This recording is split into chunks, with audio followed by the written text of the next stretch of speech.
also, I'm going to be asking that you guys uh, look for your picture and turn that into me. So tomorrow we'll be talking a little bit about how to pick a good picture for that project. And then you guys will be going online searching for that photo. And we're going to be getting those turned in tomorrow during class.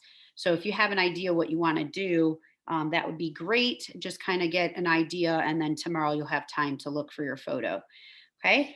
For the grid portrait. All right. So the top is going to be your lightest value. So we're going to do just like a number one probably, or sorry, number two, light gray, which is like an H or super light with your number two pencil. And I'm just going across horizontally on the top of the cube to fill in the very light gray tone. And I don't know, I tend to use the side of my pencil and then just kind of go in like a little circular motion to kind of get into the corners there. So you want to keep it nice and light. Okay. And then we're going to do a medium tone on the front of it. So I would say that this is probably going to be your number three, which would be slightly darker than the one that we just did. So if you just have one pencil, you're going to just apply heavier pressure. Again, go horizontal with the object, and then you can kind of just go in a circular motion to get the edges so you don't go outside of your lines. Because kids always tend to turn their, they color in a different direction and turn their pencil when they're trying to get in the corners. But if you just kind of go in a circular motion, you can kind of fill those in nicely. All right, so get that in there and then make sure it's darker than the top value. And if you have to go over it a little bit more to darken it, feel free to do that. And then we'll kind of just blend them all out when we're finished.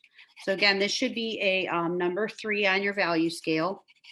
And then I'm sure, as you can guess, the side is going to be your number four because your cast shadow is your five. Okay. So this would be your number four value. So you kind of have to go on a diagonal a little bit because of the way that the cube is going off into like the 3D. So you're going to want to fill this in a little bit darker than before. So either heavier pressure, or if you have a 2B, 3B, that would be good. If you have your drawing pencils, you can use those to do this side, because you want it lighter than the cast shadow, but darker than the front.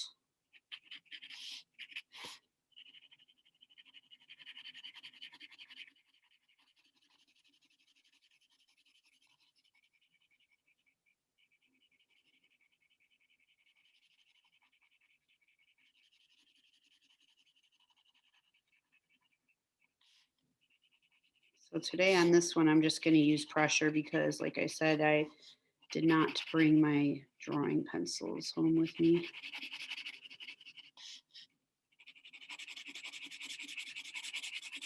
For this exercise, I mean, you can use a number two for the whole thing and just use pressure. It's not a big deal. It's just nice when you have the drawing pencils because it just makes it a little bit easier. You don't have to like hurt your hand trying to press super hard. Okay, and then if this looks like, if your cast shadow looks like it's not any darker than this, you can always go back over that and darken that a little bit to make it look darker. Okay, so basically here would be your five. This is your four value. This is your three, and then the top would be your two. And we don't really have a one value in this, like a white per se, but it could be like, it could be kind of like where the light is hitting here would be like your lightest. So you could put like a little bit of erase a little bit and make it a little lighter, just where the light would be hitting. So again, this would be like actually like a between a one and a two, like some areas would be a little bit white. So I might leave what they call like a highlight on the top a little bit, even though they didn't really do that in this picture. It makes sense to me to hit a highlight where the light's hitting.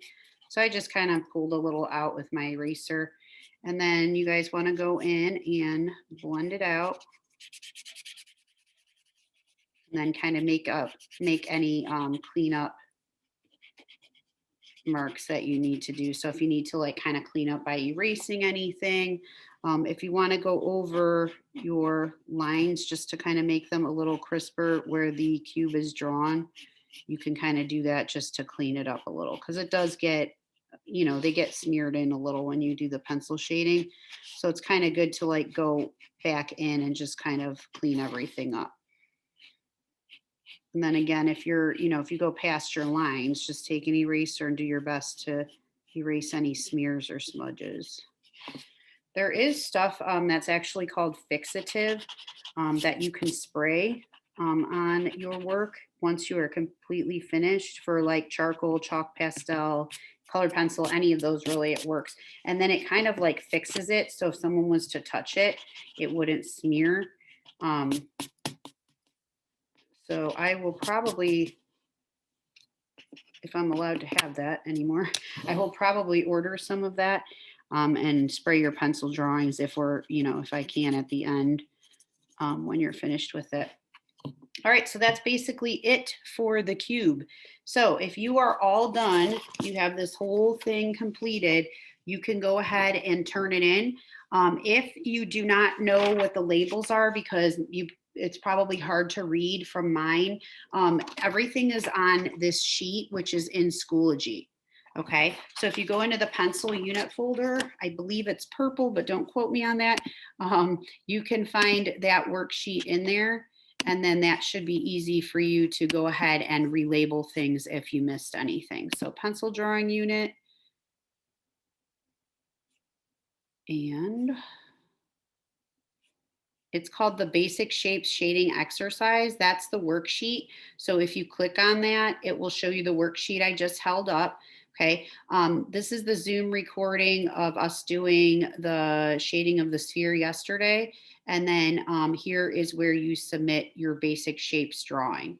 Okay, so if you're done with this, you want to take a really good picture. Make sure you have good lighting. Make sure you crop it. Make sure your iPad is level when you are taking it. Okay, so take a really good photo. Make sure everything's all smudges and smears are all cleaned up and erased.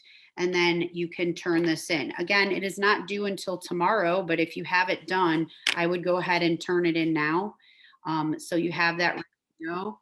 Also, if anyone did not download the, it's basically like a hashtag grid, it's in self-service. If you did not download that, I would suggest if you could please do that.